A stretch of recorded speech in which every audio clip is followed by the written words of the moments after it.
Chers collègues, ce soir, nous portons à ce Conseil un vœu proposé par le groupe écologiste et citoyen et le groupe Génération concernant la loi relative à la protection patrimoniale des langues régionales et à leur promotion. Le 8 avril dernier, l'Assemblée nationale adoptait la loi Molac. Un vote historique car pour la première fois en France, une loi contenant des mesures de protection et de promotion des langues régionales, tant en matière d'enseignement de patrimoine que de reconnaissance dans les services publics, était adoptée, et ce, à une large majorité et par quasiment toutes les familles politiques. La loi Molac a ainsi pour double objectif de protéger et de promouvoir le patrimoine immatériel et la diversité culturelle dont les langues régionales de France constituent l'une des expressions. En Bretagne, la langue bretonne et la langue galaise sont concernées par cette loi.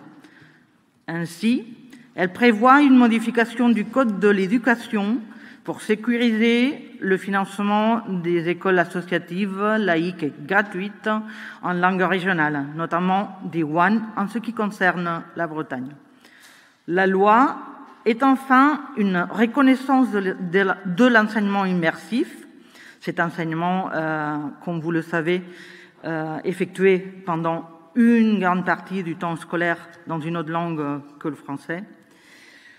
Le 22 avril, par une manœuvre dilatoire, une soixantaine de députés de la majorité présidentielle et le ministre de l'Éducation déposaient une saisine devant le Conseil constitutionnel pour bloquer cette loi au motif du forfait scolaire, au motif que le forfait scolaire serait inconstitutionnel, au mépris d'un vote majoritaire et transpartisan des représentants des citoyens français.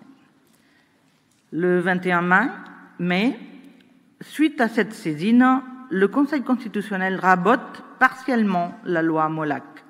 Il valide le principe du forfait scolaire pour les écoles d'enseignement bilingue, ce qui constitue une véritable avancée pour l'enseignement bilingue. Mais dans sa décision, le Conseil constitutionnel affirme que le français est la seule langue véhiculaire au sein d'un établissement. L'apprentissage linguistique par immersion proposé, notamment par les écoles d'Iwan en Bretagne, est ainsi remis en cause. Les langues dites régionales en France font partie du patrimoine immatériel tel que préconise l'article 75.1 de la Constitution.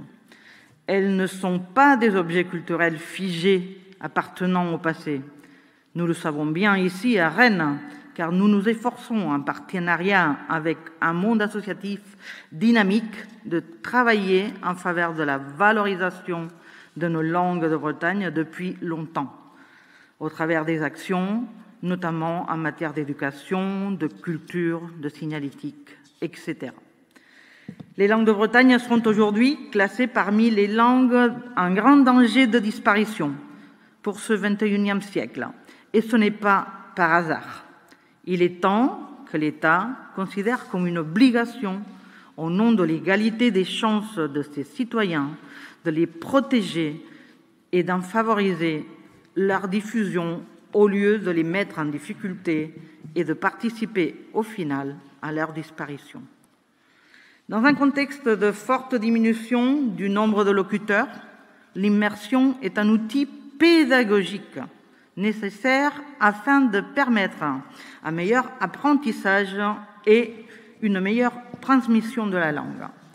Elle a été saluée, cette immersion, maintes fois par les instances internationales s'occupant des questions linguistiques. L'immersion est un outil pédagogique avéré de cohésion sociale et d'égalité de chances, là où il a été mis en pratique. Loin d'y voir un danger, nous devrions y voir un outil favorisant le vivre ensemble.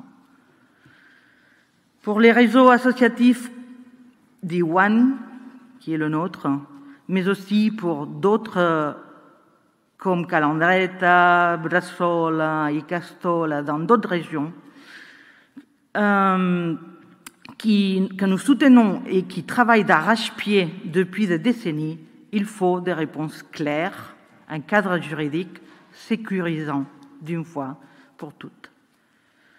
À travers ce vœu, nous proposons au Conseil municipal de Rennes ce soir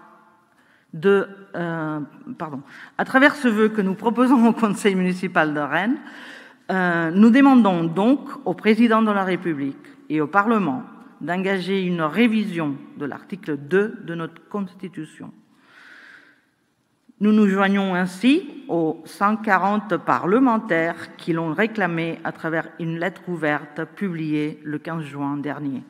Le dévoiement de cet article et son interprétation par les détracteurs de la diversité linguistique et des langues minorisées doivent cesser.